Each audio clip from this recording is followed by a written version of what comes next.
So guys, bali itong video na gagawin natin ngayon is ipapakita ko naman sa inyo kung ano bang function ng chart info. So click lang natin tong chart info and then click natin yung chart 1. So ito guys yung chart 1. So nandito lahat ng mga informations o yung mga symbols ng ating XDIS. So pag nag-click tayo dito sa overview, so yan yung overview, chart display 1, chart display 2, so yan, ports, diff, currents. So andito na lahat yung mga symbols ng ating XDIS para malaman natin kung ano bang ibig sabihin ng symbol ng ating nakikita dito sa ating XDIS. So for example, yan, zoom in natin. Click natin tong traffic routes. So right click lang natin and then click natin yung peak report. So yan yung ibig sabihin ng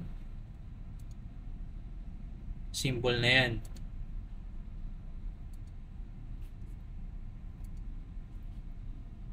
Then try pa tayo ng iba. Ito mga seabed obstruction. So kailangan i-point natin and then right click natin then pick report. So yan. Yung object name. Ano ba yung object name na yan? So ito yung ating dangerous wreck. Yan.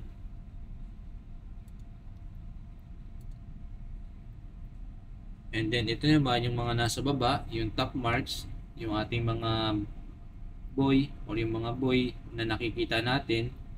So kailangan yung cursor natin is itapat lang natin dun sa object or dun sa symbol na gusto nating malaman. Yan, tulad nito, traffic routes. So tapat lang natin dyan, then right click, then pick report. Yan. So ito yung symbol na yan, and then select. So andito yung kanyang symbol explanation.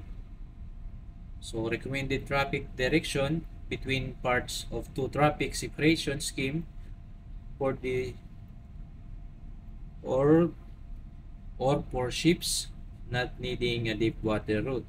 So yan yung ibig sabihin guys nung symbol na yan. I-point lang natin doon, tulad nito, reporting area or yung ating symbol ng reporting. Right click natin, then pick report. So yan yung ibig sabihin nito guys, then select and then click natin yung symbol explanation. So yan yung ibig sabihin ng symbol na yan. Radio calling in a point of traffic in both directions. So ganun lang guys, malaman natin kung ano bang mga symbols yung nakikita natin dito sa ating XDIS. Kung mayroon tayong hindi alam na symbols, so yun guys, medyo naputol yung ating video kanina. And then try pa tayo ng isa. So ito yung mga symbols ng diff and currents. So tulad ng sinabi ko kanina, tapat lang natin yung cursor dun sa gusto nating malaman na information, then right click, then pick report. So yan na. Select.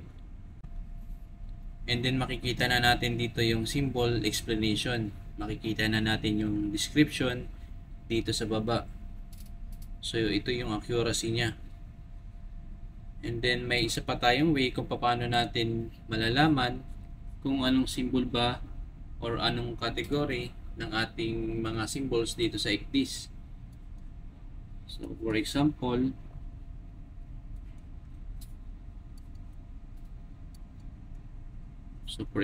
itong area na to. So right click lang natin, then click natin pick report. So yan, Ibig sabihin, yung nag-highlight na yan is restricted area. So, pag sinelect natin, and tingnan natin yung symbol explanation, so, anchoring is prohibited or restricted. So, yan yung ibig sabihin ng symbol na yan. Right click lang natin, then pick report. And then, kung gusto nyo pang malaman, meron din tayong ANP. So, dun sa ANP natin na 5012, makikita natin doon yung different types ng ating symbol dito sa ECDIS. So, isa rin siya sa guide para malaman natin yung mga different types of symbols ng ating ECDIS. So, yun lang guys, and I hope na may natutunan naman kayo sa video na to regarding sa mga informations or symbols ng ating ECDIS. So, abangan nyo yung video regarding naman sa trabaho ng third mate, and gagawa na tayo yan next week. Thank you.